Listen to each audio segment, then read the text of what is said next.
国际消息，咱要来关心的是印度的加尔各答这个所在呢，这个月初有一个查某医师互人性侵，搁甲杀害死，这是引起基层的不满。各地医师甲护理师对8月17日开始罢工24点钟，有800万人是提出5项诉求，要求政府要来保障医护人员的安全。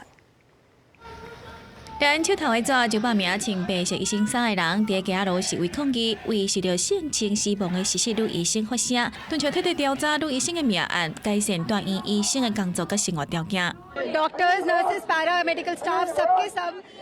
पेशेंट्स के हित में हमेशा काम करते रहते हैं इसके दौरान भी काम कर रहे हैं पर हम नहीं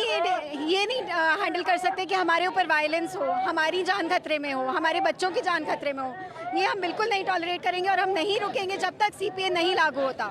印度是孟加拉邦的首府加尔各答，这个月初发生一名女性实习医生受到性侵杀害死亡，和医护人员真生气，为10日开始就是有病院罢工抗议。案件发生1礼拜了后，印度医学会宣布，为10月早起6点开始，团练全国的医护人员做24点钟的罢工，暂停不是紧急的医疗服务。医学会阁提出5项诉求，要求当局加强立法，保护医护人员未受到暴力的侵害。 提悬病院的安保，创造安全的休困环境等等，而且关心妇女的安全问题，严挺女医生命案的险关，互受害者的家属适当冇有尊严的赔偿。 हमारा जॉब है कि सेव करना है लाइफ्स लेकिन हमारा जान ही नहीं बचा जा रहा है तो हम क्या कर सकते हैं